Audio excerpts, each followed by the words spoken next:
Ahí está.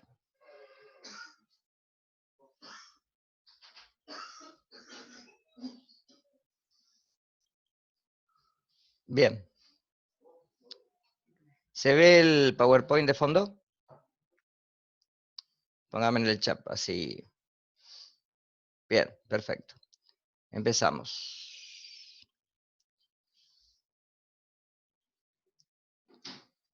Voy a comenzar con, es decir, nos quedan clases de bacterias, nos quedan dos. Nos queda esta clase y dos clases más. Una que tiene que ver con los clostridios, que son bacilos gram positivos, los únicos que vamos a ver que en general están asociados uno a un fenómeno muy clásico de intoxicación y el otro una toxoinfección, ¿sí? Y después tenemos que ver Bacillus cereus y Listeria. Son los grupos que nos van a quedar después para ver, ¿sí? De ahí terminaríamos hasta la parte de bacterias, haríamos un repaso y después recuerden que eh, tenemos la evaluación parcial, ¿sí? Que seguramente va a ser del estilo múltiple opción, verdadero o falso, tablas para completar, etcétera, ¿sí? Por ahí en algún caso pongo alguna imagen para que ustedes puedan arrastrar y soltar, por ejemplo, como la curva de crecimiento bacteriano, etcétera, o la coloración de Gram. Ya voy a ver después cómo lo diseño, y una semana antes vamos a tener en el repaso cómo orientarlos para el parcial, ¿sí? Bien, vamos a ver los vibrios. En este caso son bacilos que fíjense que tienen una especie de curvatura, de ahí la palabra vibrio, por esa forma curvada que tienen. La familia Vironaceae es una familia muy importante, ¿sí? Muchas de estas bacterias son saprófitas, muchas, pero tenemos algunas que son patógenas para el hombre. El tipo de ambiente en el que están generalmente colonizan varios ambientes y lo vamos a encontrar normalmente también en ambientes acuáticos, dependiendo de la salinidad del medio. Es decir, que acá es muy importante la concentración iónica del medio, para que lo vayan teniendo en cuenta. Estos bacilos son bacilos gram negativos, no esporulan, ¿sí? Y son anaerobios facultativos, es decir, pueden o bien oxidar o bien fermentar. Y como les dije recién, los iones son muy importantes para el crecimiento de estas bacterias en los medios acuáticos. Además, en los alimentos, ¿sí? Pueden aumentar su número.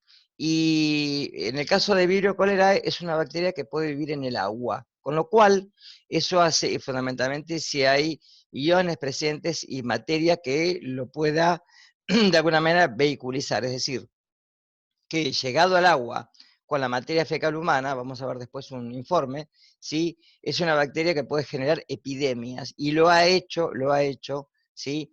En todo el mundo, y en nuestra zona, en Mar del Plata, no tenemos Vibrio cholerae, pero sí en el norte argentino, en la frontera con Bolivia, tenemos Vibrio cholerae todavía, ¿sí? Con lo cual, cualquier persona que a veces se pone una cuestión de migratoria puede llegar desde el norte, y a veces acá saltan las alarmas porque se puede suponer que es Vibrio cholerae. Y contaminada una napa, ¿sí? Sería muy complicado y muy peligroso. Generalmente en agua dulce también pueden sobrevivir, pero si se encuentra fundamentalmente, si les puse, contaminada con materia orgánica, y el pH está entre un rango de 6 a 9. ¿Sí? La materia orgánica actúa de alguna manera como una composición de solutos en el medio, y esto hace de que esta bacteria pueda sobrevivir en el medio acuático. De ahí que también sea una patología que es muy frecuente en las personas que se animan a nadar en algún agua que no conocen, ¿sí? Turistas, por ejemplo, y en el cual si esa agua está contaminada pueden generar una toxoinfección.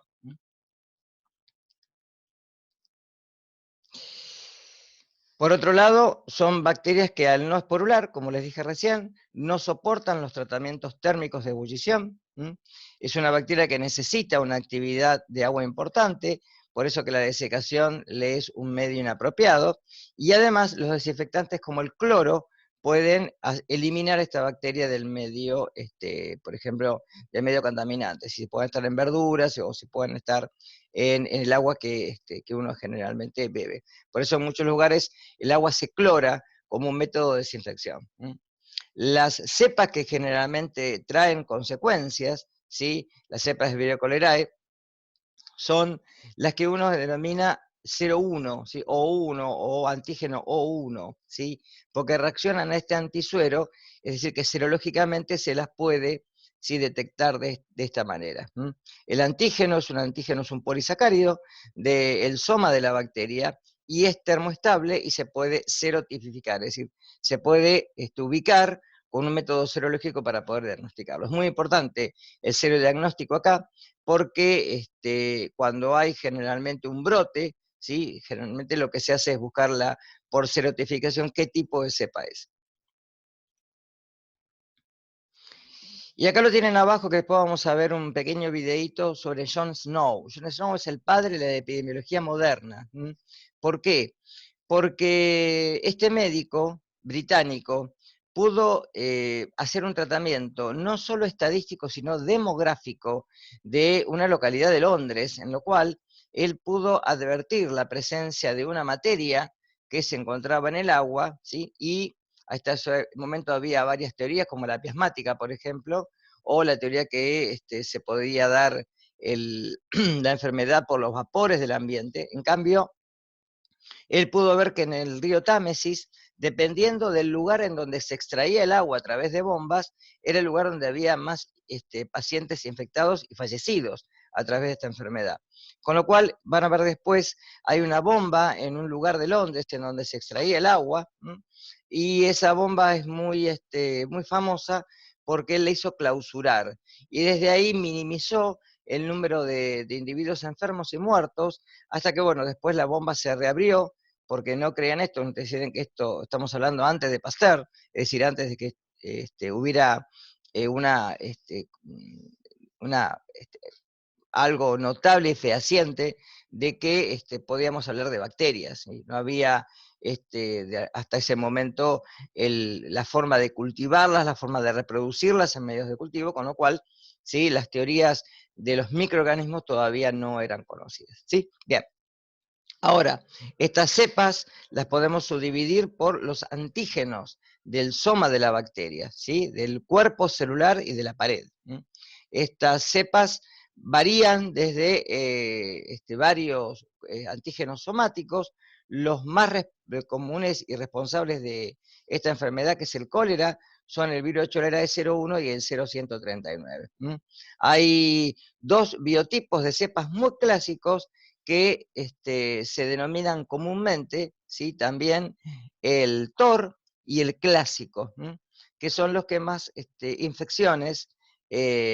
intoxicaciones, perdón, y en el caso de la toxoinfección, ¿sí?, pues infecciones a la hora de la toxoinfección han generado a través de la ingesta de agua contaminada de alimentos con esta bacteria. Ahora, en el caso de Vibrio cholerae, estamos hablando de una toxoinfección, es decir, la bacteria, que tiene que ingerirse con una dosis infectiva bastante alta, de 10 a la 5 o superior, cuando atraviesa el tubo digestivo, si logra atravesar la barrera del ácido estomacal, cuando llega al intestino, tiene factores de adherencia. Ahora vamos a ver una filmina. Esos factores de adherencia hacen que la bacteria se pueda adherir al intestino y secretar in vivo una toxina. Por eso hablamos de, primero, una infección, como dije recién, y luego una toxoinfección, es decir, una intoxicación, pero in vivo, no in vitro. De ahí la diferencia, ¿sí? Ustedes recuerdan que cuando decimos de intoxicación estamos hablando de la ingesta de la toxina ya preestablecida, elaborada en el alimento, o sea, preelaborada. Con lo cual acá estamos hablando de una toxoinfección. Una vez que se ingieren los microorganismos vivos, ¿sí?, ya sea con el agua, alimentos, etc., vivo in vitro. Cuando uno dice in vivo, es que lo hace dentro nuestro.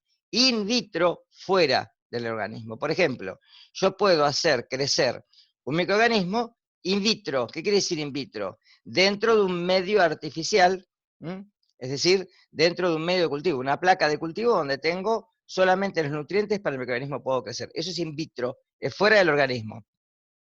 Cuando digo in vivo es porque yo ingiero el microorganismo con los alimentos, con el agua, etcétera, y en nuestro organismo, al reproducirse y crecer, genera ciertos factores. En este caso, luego de la adherencia intestinal, secreta un metabolito propio, que es una toxina. La toxina, en nuestro caso, nos va a enfermar. ¿Está claro esto? ¿Se entendió entonces? Bien. Ahora, el problema es que esta toxina tiene la facilidad de abrir canales intracelulares, ¿sí?, de iones, es decir, deja salir los iones que salen con agua y produce una diarrea. El tema es que la diarrea es profusa y se deshidrata el paciente. Un paciente puede perder hasta 20 litros en un día a través de la materia fecal. Con lo cual, la deshidratación lo puede llevar al shock hipovolémico y a la muerte. De ahí que esta toxina, una vez que se adhiere a la membrana, no es como, a ver, ustedes recuerden que cuando hay un mensajero intracelular, el AMP cíclico, el mensaje que llega a la célula hace de que el mensajero natural, no la toxina, el mensajero natural se adhiera al receptor y se suelte rápidamente, ¿sí? ¿Por qué? Porque justamente lo que produce es solamente el mensaje, toca el timbre, para que el receptor internalice la información y se produzca ahora, por el sistema de ignatociclasa, la concentración elevada de AMP cíclico. ¿Está claro? Esto produce la salida a la apertura de canales de cloruro y de sodio, y esto hace de que el cloro y el sodio salgan de la célula, y de alguna manera esto produce, ¿sí?, el efecto de un canal que se abre a través del pasaje iónico. Esto en forma natural. Si la toxina permanece adherida, el timbre no se despega y sigue produciéndose el mensaje. ¿Está claro?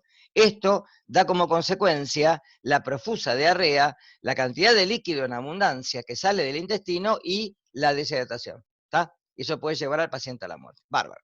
Ahora, por eso, los factores, fíjense, de adherencia son muy importantes porque justamente esto hace de que la bacteria, una vez que colonizó el intestino y que se adhiere de alguna manera al epitelio intestinal, genera la toxina como un metabolito propio de la bacteria, no porque quiera intoxicarnos, sino porque es parte de su metabolismo, ¿sí?, bacteriano, y esto genera la enfermedad. ¿Estamos? Bien.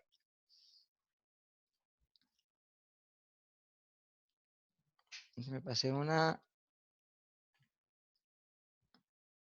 Esta ya la vimos. Vamos a esto. Bien. Ahora, el microorganismo, como les dije hoy, se puede multiplicar libremente en el agua. De ahí la peligrosidad de la manutención de lugares en donde el agua tiene que estar descontaminada. Y además se propaga por el consumo de alimentos contaminados con, ¿sí?, en este caso, esta bacteria que puede llegar al agua por la materia fecal del hombre, ¿de acuerdo? Es decir, que las napas que puedan estar contaminadas son peligrosas. La transmisión directa a persona, en forma directa generalmente es rara porque la dosis infectiva tiene que ser muy alta. O sea, tomar mate no nos va generalmente a enfermar, ¿sí?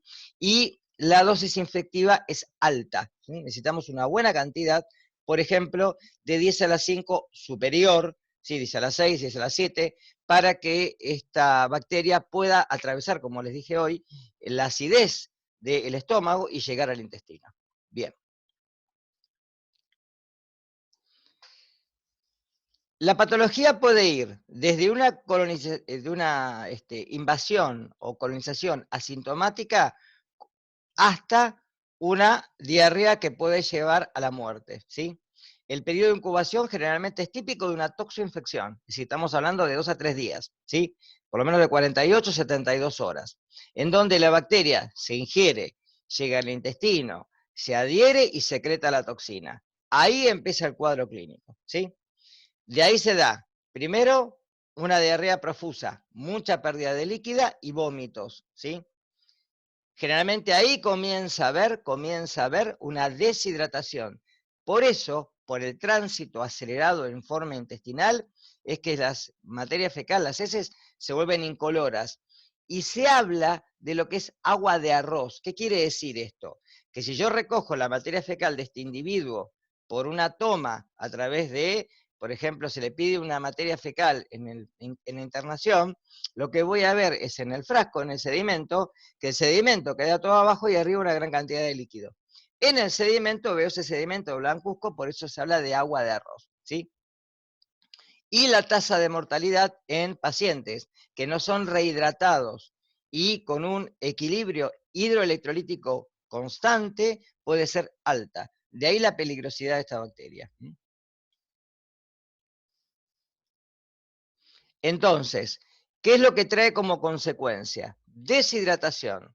Esto genera una acidosis metabólica. ¿Por qué? Por pérdida de líquido y fundamentalmente de bicarbonato, ¿está claro? A nivel intestinal.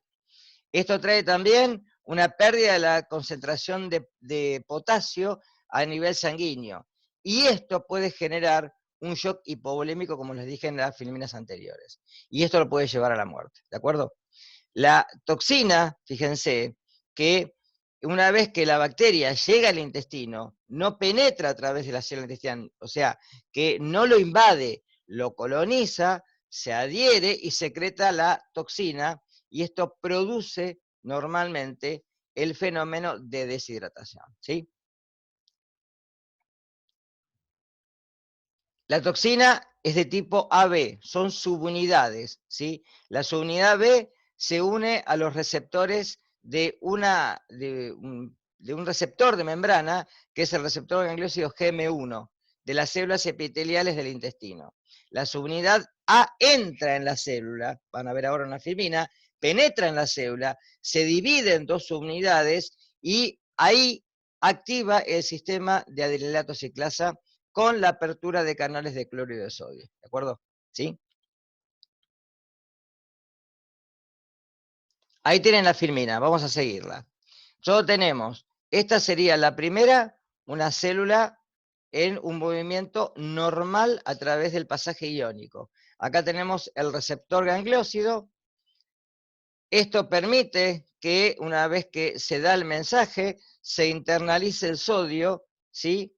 Y pueda pasar desde el lumen hacia la sangre, ¿de acuerdo?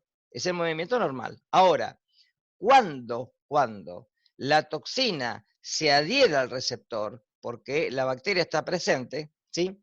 Lo que ocurre es que dentro de la célula se abren los canales a través del sistema de adenilato:ciclasa, ¿sí? Esto produce, obviamente, la apertura posterior de canales de sodio y de cloro. Entonces, lo que ocurre acá es un movimiento iónico a través de la salida de iones de la célula, y esto hace de que fundamentalmente se genere ahí la deshidratación. Acá preguntan, ¿cuál sería la diferencia entre invadir y colonizar? Invadir es como en Shigella. Si ustedes se acuerdan de shigelosis, la bacteria genera estos abscesos porque invade el intestino, es decir, penetra la célula, la atraviesa, se replica en los macrófagos, llega directamente y puede generar una infección también extraintestinal, es decir, dentro de cualquier órgano. En este caso, la bacteria, como ustedes ven acá en la segunda filmina, se adhiere al intestino por fimbrias que tiene, pero no lo penetra, es solamente colonización, no es invasión. ¿De acuerdo? Ahí está la diferencia. ¿Lo entendieron ahora? Ahí que preguntaste, Micaela. ¿Se entendió? La diferencia entre colonizar e invadir. Muchas bacterias que necesitan que invaden es porque tienen enzimas que, por ejemplo, las hialuronidasas, que hacen de que el ácido hialurónico se deshaga y puedan penetrar a través de la célula. Si no, no lo hacen. Bien, sigo. Fíjense que, por ejemplo, en Escherichia coli, en la clase pasada, vimos una que era enteroinvasiva y otra que era enterotoxigénica. La enteroinvasiva, ¿qué hace? Invade, la enterotoxigénica no. Solamente coloniza y genera la toxina, como en este caso. Bien, acá tienen el mecanismo que les mencioné hoy. Acá tenemos la toxina colérica, las unidades B y A. Una vez que se unen a los receptores, acá los ven, la toxina A, ¿sí?, se internaliza, penetra en la célula intestinal, se abre en una toxina A1 y A2, y la toxina A1 es la responsable de que se active el sistema de nitrato ciclasa con la perfusión de los canales de cloro a nivel intestinal, ¿de acuerdo? Y fíjese que la toxina permanece ahora, ¿sí?, presente, y esto favorece ¿sí?, el seguimiento del mensaje dentro de la célula. Bien, a nivel histórico han ocurrido grandes pandemias, 7 pandemias de cólera desde 1817, ¿sí? La séptima pandemia, fíjense, se produce por Vibrio cholerae 01, el TOR, y normalmente se extiende en prácticamente, como vimos la pandemia ahora, ¿sí?, en todo el globo terráqueo, fundamentalmente en Asia. No es pandemia, no llegó a ser pandemia porque no es en todos los lugares, pero sí epidemia, porque ha invadido grandes países, ¿sí? Y fíjense que llega hasta Sudamérica en 1981 y se extiende desde, sí, algunos lugares hasta países como Sudamérica, Centroamérica y así como Norteamérica. Ya les digo, en nuestra región no tenemos, ¿sí?, fundamentalmente por la salinidad del agua, pero sí lo vamos a encontrar, ¿sí?, en el norte de la Argentina, en la zona limítrofe con Bolivia. En 1995 se produce en América más de 1 millón de casos, ¿sí?, con 10.000 muertos, algo parecido a lo que está pasando ahora, ¿sí?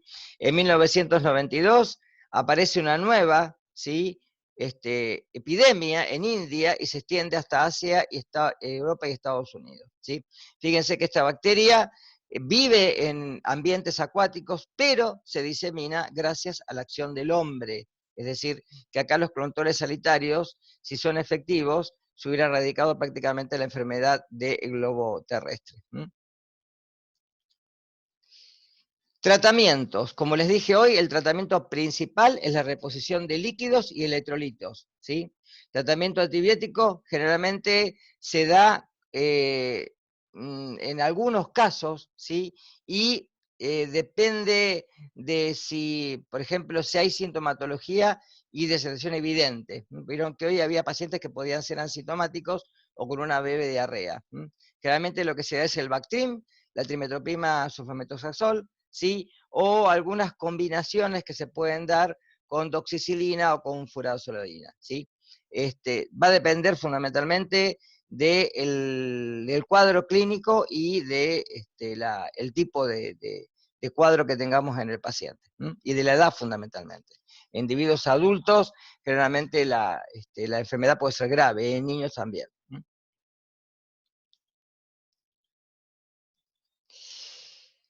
Algunos serotipos que no son el 01 de Vibrio cholerae, que se llaman no aglutinantes, de ahí la palabra NAG, no aglutinantes, o no Vibrio cholerae, NBC, ¿sí? Estas sinonimias las van a encontrar en el libro.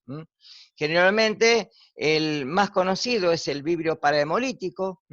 También son bacilos gram negativos, tienen las mismas características, ¿sí? Son anaerobios facultativos, no esporulan, son oxidasa positivos, eso después, si llegamos, los van a ver en el laboratorio, y por otro lado, son halófilos, es decir, soportan concentraciones un poco más altas que Vibrio cholerae de sal. La dosis efectiva también es alta, 10 a la 6. ¿Sí? Necesitamos una dosis efectiva alta en este tipo de bacterias. Acá tenemos que generalmente el cuadro clínico se da porque se supone, no hay evidencias fundamentales de la invasión de la bacteria a través de la célula intestinal, del enterocito, ¿sí? Producen un gran espectro de toxinas de variabilidad, y la mayoría de las cepas, ¿sí?, producen de alguna manera una toxina termoestable que se denomina beta-hemolicina, porque rompe o lisa los glóbulos rojos, ¿sí? Igualmente no es el único factor de patogénesis, ¿sí? No es el único factor. Normalmente estas patologías son raras en nuestro medio, ¿sí? Son más comunes en Asia y en Medio Oriente. Los signos clínicos generalmente también es una incubación variable de 4 a 48 horas, ¿sí? Las causas normalmente son una gastroenteritis profusa con diarrea, dolor abdominal. Normalmente puede haber fiebre acá, por eso hablamos de que puede haber una infección también, ¿sí? Y generalmente puede haber vómitos. Se autolimita rápidamente de 2 a 5 días y generalmente se da en lugares donde hay aguas, ¿sí?, de mar. No en nuestro caso, acá el agua es muy fría, por eso sí prevalecen aguas con teras cálidas, no menos de 10 grados centígrados. Acá la temperatura del agua es muy baja para este tipo de bacterias, ¿sí? Por eso en nuestro medio no la vamos a encontrar. A nivel ecológico, además del tema de la temperatura, es muy importante la concentración de materia fecal en el agua y de materia orgánica, fundamentalmente, la salinidad del medio y también la asociación que pueda tener algunos elementos marinos, ¿sí?, como peces y crustáceos, ¿sí? Además se puede ubicar en algunos sedimentos y permanecer en el agua, y por eso en las aguas que están contaminadas van a ver que en algunos le dicen no nadar, que es agua contaminada, y puede ser porque haya bacterias de este tipo. Alimentos implicados, generalmente lo vamos a encontrar asociado a alimentos marinos, crudos o con una cocción deficiente. Es decir, que la cocción acá recuerden que es fundamental. Por eso, al no ser esporulados, no soportan los tratamientos térmicos. La temperatura por encima de los 60-65 grados es segura para la cocción del alimento fundamentalmente y para después mantenerlo a una temperatura adecuada. Recuerda que siempre una vez que se llega a cocción, se debe refrigerar rápidamente para impedir la multiplicación de la bacteria en el medio. Se pueden multiplicar además en el pescado, es decir, generalmente se puede dar por contaminación intestinal, y esta intestinal hacia el músculo del animal, puede estar en la carne de pescado, puede también estar en crustáceos, que son filtradores marinos. Como medida de control, como les dije recién, la cocción o la refrigeración lo antes posible, ¿sí? Y la cocción no es efectiva si existe obviamente contaminación cruzada. Esto recuérdelo siempre. Otro más, el Virus bulfinicus, ¿sí?, también es un mecanismo generalmente asociado a la presencia de una cápsula bacteriana. Puede producir enzimas extracelulares que dan generalmente un daño a nivel tisular y fundamentalmente a nivel del intestino. También tienen sideróforos, es decir, proteínas que captan el hierro a través de la captación a nivel intestinal, y generan como signos clínicos, pueden dar una septicemia, o sea, una invasión orgánica a través de la invasión del intestino. Se puede dar una infección también en heridas por contaminación a través del agua, y también se pueden dar diarreas, que son generalmente diarreas autolimitantes, luego de la ingestión, ahí fíjense, de ostras crudas. Acá generalmente no lo vamos a ver. Esto es muy raro por la temperatura del agua, como ya les dije. Ahí tienen un cuadro comparativo, fíjense, de algunas cepas como Virus fluvialis, Mimicus y el Holiciae, ¿sí?, que en algunos lugares, fíjense cómo se ven estas, en distintos lugares, cómo se ven los picos en los cuales podemos encontrar distintos tipos de, esto para que lo vean después, como uno puede encontrar el número de pacientes infectados, ¿sí?, o enfermos a través de distintas localidades con distintas cepas. Y ahí tienen un cuadro comparativo de las distintas especies en el origen y las enfermedades que pueden producir. Esto para que lo tengan después como a modo de repaso de lo que cuelguen después en la plataforma. Yersinia, enterocolítica. En el caso de Yersinia, es la misma bacteria, ¿sí? La misma familia, perdón, son Enterobacteriae, ¿sí? Son bacilos o también pueden aparecer en los medios como cocobacilos, es decir, el bacilo es bien larguito, el cocobacilo es más corto y más, ¿sí? Más ancho, por eso la palabra cocobacilo. Es un intermedio entre un coco y un bacilo. Por eso la forma que tiene, mucho más, ¿sí? Ovalada y no tan larguita como los bacilos que forman bastones, ¿sí? Son gram negativos, anaerobios facultativos, no esporulan y son psicrótrofos, son los primeros que vamos a ver estos, ¿sí? Es decir, que se pueden desarrollar en temperaturas de refrigeración. Tienen una tasa lenta, pero son los que se pueden desarrollar. Yersinia se puede desarrollar en temperaturas de heladera, ¿sí? No son exigentes, el pH generalmente está en el orden de la neutralidad, pero tienen un rango de 4 a 10, es decir, que pueden sobrevivir en algunos alimentos con una escasa acidificación, ¿sí? La temperatura óptima de crecimiento, ¿sí? Está entre 29 y 37 grados centígrados, pero fíjense que el rango está de 0 a 42, es decir, que en temperaturas de refrigeración esta bacteria puede crecer. No soporta la pasteurización, ¿sí? Y casi no lo afecta la congelación, ¿sí? La dosis efectiva en este caso hasta el momento es desconocida, si no tenemos, ¿sí? Fehacientemente una dosis, pero depende también de la ingesta y del estado de salud del individuo. Como serotipos tenemos serológicamente el O3 o 03, el 08 y el 09, y algunos que no son patógenos. Dentro de los patógenos existen algunas cepas que no lo son, porque no tienen un arsenal que puedan generar, ¿sí? Una enterotoxina, ¿sí? Y además la posibilidad de invasividad. De ahí la diferencia entre un patógeno y uno que no lo es. Se caracteriza por adherirse al intestino, de ahí la presencia de fimbrias, ¿sí? Y además por tener unas ciertas proteínas de membrana que pueden alterar las proteínas de la defensa del huésped. Con lo cual, estas bacterias presentan característicamente genéticamente plásmidos que le ofrecen un arsenal enzimático que pueda normalmente invadir, sobrevivir dentro de la célula, ¿sí? Y luego esta bacteria poder generar, ¿sí? Una toxina, una enterotoxina, ¿sí? Que lo que hace es resistir a algunos cambios de pH y a temperatura, y por eso hablamos de una toxoinfección y de una invasión. Acá tienen la diferencia entre una bacteria como la del cólera, que no invade, y una que sí invade. Signos clínicos. Periodo de incubación, fíjense, de 2 a 5 días. Es decir, es más estirado hacia el lado de una infección, ¿sí? Porque necesitamos ¿sí? Una gran cantidad dentro del intestino para que pueda enfermar. Normalmente es autolimitante.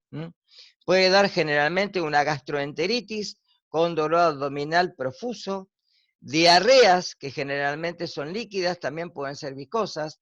Como invade el intestino, igual que ya hemos visto otras cepas, ¿sí? Puede producir sangrado, y normalmente lo que podemos encontrar, que acá es raro el vómito. ¿Por qué? Porque al invadir el intestino, la bacteria generalmente produce la gastroenteritis a nivel más intestinal, no tan alto que produce la emesis, ¿sí? Y generalmente también es raro tener fiebre, porque la invasión se centra más que todo en el intestino. Suele generalmente causar síndromes que pueden variar la intensidad, y además infecciones que pueden ser extraintestinales, ¿sí? Pueden dar algunas patologías autoinmunes, ahí se las puse, como el eritema nodosum, ¿sí? O algunos tipos de espondilitis a nivel de las articulaciones.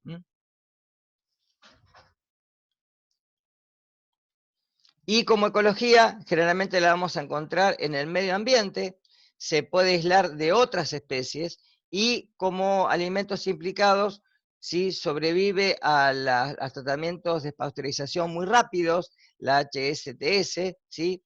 y en carnes y en vegetales cuando están conservados al frío, de ahí que la temperatura de heladera no genere, ¿sí?, una seguridad total para este tipo de bacterias.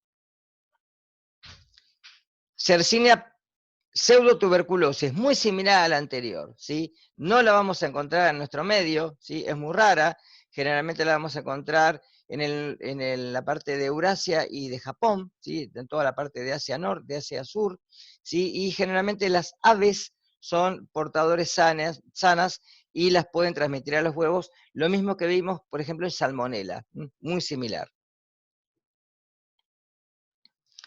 Generalmente es termotolerante y además hay que tener cuidado con las carnes de cerdo, porque generalmente se puede dar la contaminación a través del alimento y además mantener obviamente una cadena de frío que sea adecuada. Y el último, Campylobacter. Acá vamos a encontrar varias cositas distintas.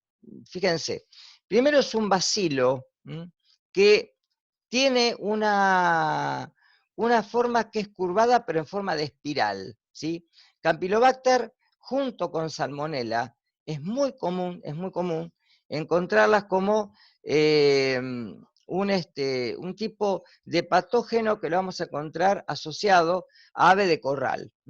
Campylobacter es una bacteria para la cual los criadores de aves tienen vacunas, igual que para Salmonella, con lo cual generalmente cuando hay un rodeo que está infectado tanto por esta bacteria como para Salmonella, ese rodeo hay que sacrificarlo y hay que eliminar las carnes porque generalmente es muy complicado poder después eliminarla del rodeo en general, ¿sí?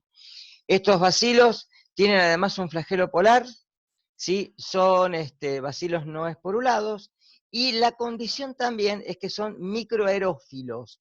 Si ustedes se acuerdan lo que yo dije en las primeras clases, la microaerofilia era una condición en la cual había que tener un contenido reducido de oxígeno y mayor concentración de dióxido de carbono, ¿sí?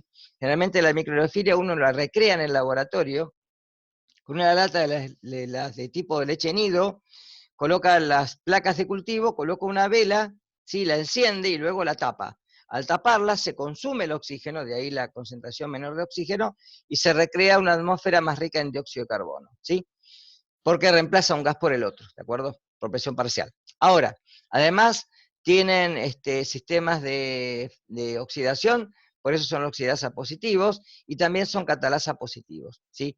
Son exigentes en los medios de cultivo, por eso es muy común que crezcan en agar sangre, agar chocolate o agar enriquecidos con nutrientes, ¿sí? Normalmente en el agar sangre se siembran a través de hisopados o de controles que se hacen para verificar la presencia de esta bacteria en los medios, en los alimentos, por ejemplo en carnes, ¿sí? La temperatura normalmente está por encima de los 22 grados centígrados, fíjense, y se inactiva entre 45 o 50, o sea, no puede esporular, ¿sí? Puede resistir un poquito más como algunas de las bacterias, pero no esporular. De las cepas de Campylobacter, ¿sí?, vamos a tener varias, Yeyuni, Coli, etc. Va a depender del tipo de, porque recuerde que Campylobacter es el género, Yeyuni es la especie, que es una de las más comunes, ¿sí? Estas bacterias tienen una dosis efectiva bastante baja, son sensibles además a la desecación y al pH ácido. Es decir, pueden penetrar el intestino si lo hacen con una cantidad de materia orgánica, de materia alimenticia suficiente para que puedan llegar. Si no, no lo hacen, ¿sí? Y se puede transmitir generalmente por alimentos que están contaminados o por el contacto de alguna manera con animales infectados, ¿sí? De ahí que sea una bacteria que va a estar en todos los medios, y fundamentalmente por eso se los doy como un ejemplo de las aves de corral. Generalmente los más afectados son los menores de 1 año y también puede haber, ¿sí?, generalmente personas o en adultos jóvenes, ¿sí?, que al consumir estas bacterias puedan generar una patología recurrente. Como características, producen adhesión y colonización, ¿sí?, de la mucosa y además la pueden invadir, muy importante. Tienen un espectro de toxinas, ¿sí? De citotoxinas, que son semejantes a la colérica y son termolábiles, ¿sí? Como mecanismo de acción, una vez que alcanza el intestino y puede sobrevivir a la secreción biliar intestinal, va a generar una adhesión de la mucosa, ¿sí? Entérica. Luego va a afectar lugares como el yeyuno, el ilio y el colon, y va a producir bacteremia, o sea, un aumento de la cantidad de bacterias a nivel intestinal. Esto genera ahora, como signo clínico, un dolor abdominal intenso, una diarrea, que generalmente es acuosa y es mucosa, y por invasión es sanguinolenta, puede haber pus y puede haber fiebre. Generalmente es muy raro que haya vómitos. Recuerden, cuando la infección es baja, no hay vómitos. Cuando es alta, sí, como en el caso de Staphylococcus aureus, por ejemplo. ¿Sí? El periodo de incubación normalmente es bien del tipo de una infección, de 3 a 5 días, ¿sí? Y se autolimita, salvo que haya complicaciones como por ejemplo una septicemia, o sea, una infección generalizada. Puede dar meningitis, es raro, y puede también dar por infección extraintestinal, patologías o infecciones respiratorias, ¿sí? La incidencia y la epidemiología generalmente está asociada muy a lo que es diarrea del viajero, es decir, a consumir alimentos en algún lugar donde no sabemos su procedencia. Fíjense que como origen, contaminación fecal, o sea, tiene que llegar al agua por contaminación fecal y generalmente puede ser bien de humana o de animales, ¿sí? Se encuentra en el tracto intestinal, fíjense, de perros, gatos y aves, ¿sí? Y fundamentalmente, en especial en pollos. Por eso les marqué al principio de estas filminas que está muy asociada a aves de corral, ¿sí?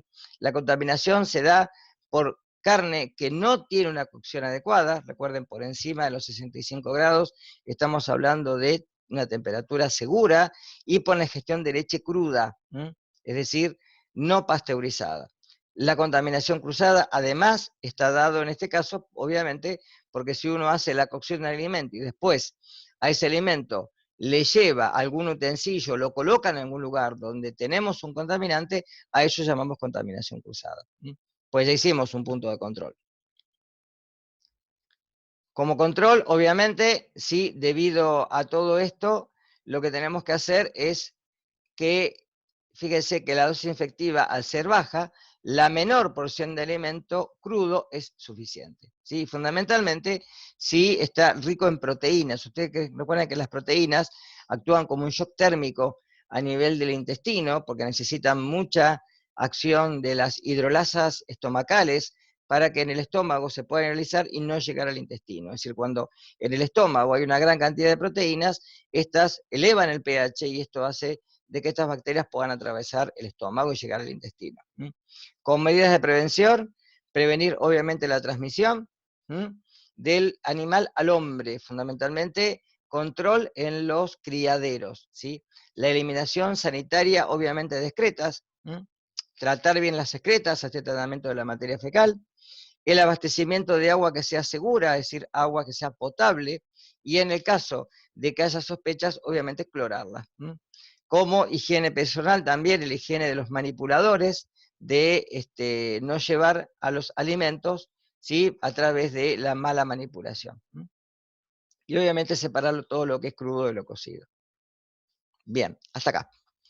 Ahí les dejé, por favor, recuerden, espera que voy a pausar la grabación. Ahí está, listo. Y voy a mostrarles, si es que puedo, a ver.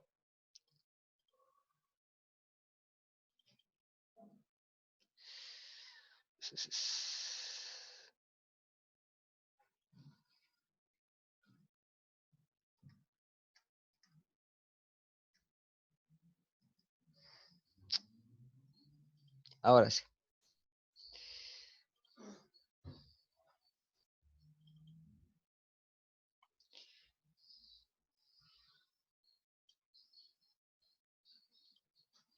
Díganme si se ve el fondo, el video. ¿Lo ven? ¿Están viendo el fondo del video? ¿La pantalla? Bien.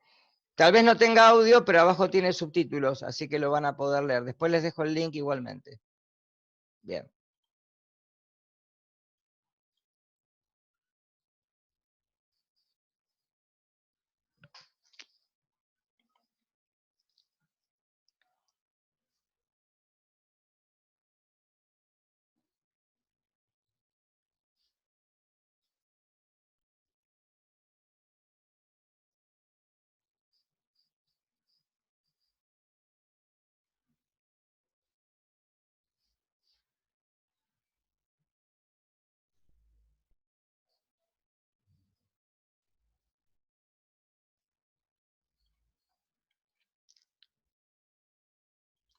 Ahí en la traducción, bueno, hay cosas que por ahí les explico un poquito.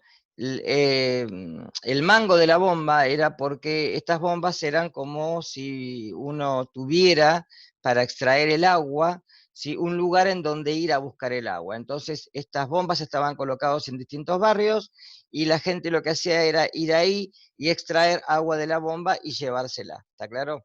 Y bueno, ahí lo que dice Nieve es Jon Snow, que es este médico británico, que es el padre de la epidemiología, es el que mediante un estudio a nivel de la cercanía de los lugares en donde se retiraba de la bomba, es que hace cerrar esta bomba. Sigan.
Bien.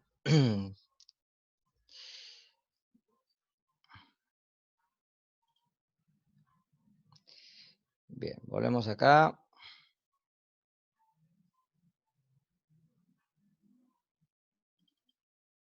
Ahí está. Bien. Hasta acá por hoy. La semana que viene voy a tratar de ponerlo ahora a las 15, a ver si me deja, y si no, bueno, va a ser a las 14 porque no me deja agregar otro horario.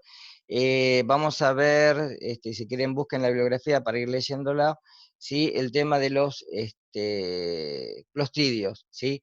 Que son, en este caso, bacilos gram positivos. Uno va a dar fenómenos de intoxicación, Clostridium botulinum, y Clostridium perfringens, un fenómeno de toxoinfección, ¿sí? Vayan recordando estos términos para ir asociando bien diferencialmente cuál es el tipo de cuadro clínico que también pueden generar, ¿sí? Bien, ahí recuerden en el foro si necesitan hacer preguntas, recuerden que está abierto para que puedan entregar, por favor, el cuadro comparativo de estas bacterias, un cuadrito así en forma de tabla, y bueno, nos vemos la semana que viene. ¿Dudas hasta acá? ¿Algo que quieran preguntar? Igual recuerden que después va a haber, una vez que estudien todo, una clase entera de repaso, para que tengan fundamentalmente. Después les dejo el link a esta página que vieron recién. Si no llega a estar, porque no lo tienen a veces, ¿sí? Subtitulado, tienen para poner subtítulos y tienen para poner en qué idioma los quieren tener, ¿sí?